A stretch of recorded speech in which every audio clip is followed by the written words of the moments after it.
pessoal, aqui é Amanda. Sejam bem-vindos a mais uma aula de neurociência. Hoje a gente vai falar sobre memória e alguns tópicos relacionados à aprendizagem. Dentro da psicologia, a memória é compreendida como um local de armazenamento, no qual as informações ali vão ficar guardadas e, quando tiver necessidade, recuperadas de uma forma quase literal. Na neurociência, a memória e o aprendizado, eles trabalham junto, de forma que o aprendizado é a obtenção de novos conhecimentos e habilidades, e a memória é a retenção e posterior evocação desse novo aprendizado, a utilização dele. De acordo com as formas em que são evocadas e também armazenadas, as memórias elas são classificadas em dois tipos, que são as declarativas e não declarativas. As memórias declarativas são aquelas responsáveis por fatos e eventos das nossas vidas. Elas são facilmente evocadas, ou seja, a gente pode falar verbalmente delas muito fácil, como por exemplo sobre alguma viagem que a gente fez, alguma coisa legal que tu fez. Esses tipos de memórias, eles são facilmente formadas, só que também são fáceis de esquecer. Um ponto é que o nosso cérebro, ele esquece aquilo que dentro dele é classificado como não importante. Então, por exemplo, na hora de aprender, você tem que sempre estar revisando, porque você, sei lá, tá na aula, aprende aquilo, aí depois você não vê mais. Seu cérebro vai classificar aquilo como não importante. Os fatos e os eventos, eles são guardados no que chamamos de memória de curto prazo, e também uma parcela dessas memórias vão ir para a memória de longo prazo. Dentro dessa classificação, ainda a memória de trabalho, que é um tipo de memória de curto prazo, que ela vai se caracterizar por uma capacidade muito limitada de evocação, que é aquele negócio de se lembrar. A necessidade de repetição e também a pouca duração, por exemplo, vai ser um negócio de lembrar o número de pessoas, o número de telefone de algumas pessoas. Como disse, essas coisas que são classificadas como não importantes. As memórias não declarativas são usadas para habilidades, hábitos, comportamentos, etc. Essas daí, elas não são facilmente evocadas, ou seja, a gente não consegue verbalizar elas e são tarefas motoras, como por exemplo os reflexos, as associações emocionais, que não necessitam de uma percepção consciente, como por exemplo o andar de bicicleta, o andar de carro, coisas que já são do nosso próprio reflexo. Por serem uma memória que resulta da experiência, elas também são chamadas de memórias implícitas, que são difíceis de se formar e precisam muito de repetição. E também são difíceis de esquecer, como eu disse. O exemplo é andar de bicicleta, que a gente só esquece se não praticar por muito, muito tempo.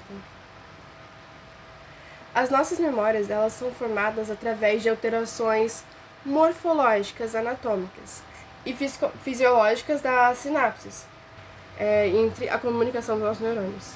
Para isso, a ativação plástica de algumas vias do nosso sistema nervoso que envolvem o hipocampo, que é aquela estrutura localizada no nosso cérebro, tem uma importância muito, muito grande. Guardem isso. Tem uma importância muito grande na consolidação da memória, que também é chamado de sede da memória. As regiões corticais, que são aquilo que compreende o neocórtex, com o lobo temporal, que também é mais especificamente o lobo temporal esquerdo e o lobo frontal. Então, primeiramente, vai haver uma alteração funcional das células, que é a adesão celular, e vai ser seguida da mudança morfológica das sinapses. As memórias mais simples, como a resposta a um estímulo, por exemplo, requerem uma alteração entre as conexões funcionais entre nós e o meio externo, através das vias aferentes, que trazem os estímulos externos para o nosso corpo, e as aferentes, que são nada mais que a resposta do nosso organismo a esse estímulo. Nas memórias mais complexas, haverá uma mudança maior na relação entre os seres e o universo que nos circunda. Para ilustrar isso de uma maneira simples, a complexidade do nosso cérebro e também da formação das memórias simples. Por exemplo, não colocar os dedos em uma região da tomada, E também vai haver a modificação de poucos milhões de sinapses em 6 ou 7 regiões cerebrais distintas. Uma memória complexa, por exemplo, sei lá, o curso de faculdade que você estiver fazendo inteiro. Vão haver bilhões de sinapses que serão modificadas em um número muito maior que a simples das áreas cerebrais. A memória tem um papel fundamental na aprendizagem, porque ela permite o reaproveitamento das experiências do passado e do presente para ajudar e garantir a continuidade do aprendizado. A memória é um processo ativo de codificação, armazenamento e recuperação das nossas experiências. Como vocês podem ver aí na tela, existem 3 processos principais envolvidos na memória, que são a codificação, que é o primeiro processo operado pela memória e a eficiência do aprendizado, que ele depende muito de séries como o conteúdo, que é o tipo de material a ser codificado, que vai ser assim: quanto maior o volume do conteúdo, mais difícil é a codificação, e quanto melhor organizado, mais fácil é a codificação. O grau de familiaridade com o conteúdo também interfere muito na capacidade de codificação das informações, assim como o lugar ocupado pela informação na estrutura do conteúdo. O segundo é os fatores ambientais, que são as codificações sob as quais a codificação ocorre. Embora nem sempre vão ser considerados importantes, são significativos para o processo de memorização, e também vai ter a temperatura, a umidade, o ruído, o afeto e também o clima socioemocional que vai estar acontecendo no momento. O último da codificação é os fatores subjetivos, que vão ser relacionados às circunstâncias nas quais a codificação vai ocorrer. Os fatores subjetivos podem incluir elementos como o estado de repouso, ou a fadiga do aluno, a saúde ou a doença. A motivação e os interesses também vão estar à disposição, também vão ser dispostos no processo de codificação. O segundo é o armazenamento. Ele é um processo ativo e seletivo que permite preservar as informações codificadas. A informação que for armazenada, ela vai ser transformada, reorganizada e incluída em novos links.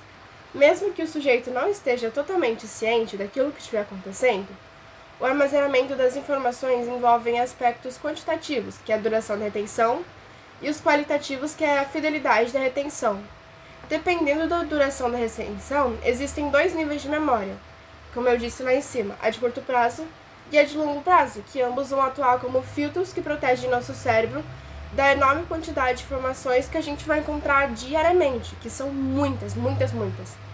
E quanto mais a informação repetida ou usada, o mais provável é que ela seja retida na memória de longo prazo, que é a razão pelo qual o reforço dos conceitos aprendidos é importante na aprendizagem.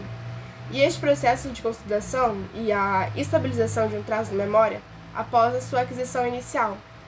O último é a recuperação. Ele é o processo que vai acessar as informações armazenadas e ocorre por meio de reconhecimento ou lembrança. O reconhecimento é a associação de uma experiência e envolve um processo de comparação de informações com a memória. A recordação, ela envolve a lembrança de um fato, um evento ou objeto que requer a descoberta direta de informações da memória.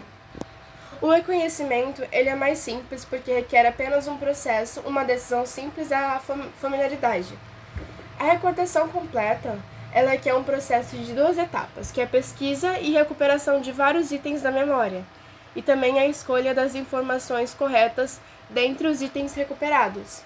A teoria da especificidade da codificação desenvolvida por Andrew Tuvin adiciona outro componente ao processo de recuperação.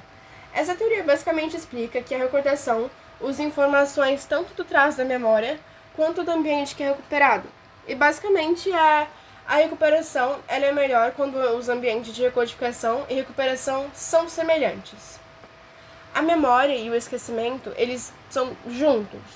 O esquecimento ele tem diferentes causas e ritmos em diferentes idades, e a forma mais eficaz de combatê-lo é a repetição. Você tem que repetir, você tem que sempre estar lembrando daquilo que você quiser aprender. Para ser eficiente, a repetição ela deve ser considerada da seguinte forma: a quantidade ideal de repetição, que embora não seja intuitivo, o esquecimento ele vai estar associado tanto com a repetição insuficiente quanto com a excessiva. O espaçamento e a repetição. O número e a duração das pausas depende do volume e da complexidade de conteúdo. As fórmulas de repetição apropriada, que é a lógica, ela é preferível na repetição mecânica, assim como a repetição ativa em oposição à passiva. A memória é essencial para a aprendizagem, mas também depende dela porque as informações armazenadas na memória criam a base para ligar novos conhecimentos por associação. É uma relação simbiótica que continua a evoluir ao longo de nossas vidas. Chegamos ao fim, pessoal. Espero que vocês tenham aproveitado bastante e também aprendido. Até a próxima aula!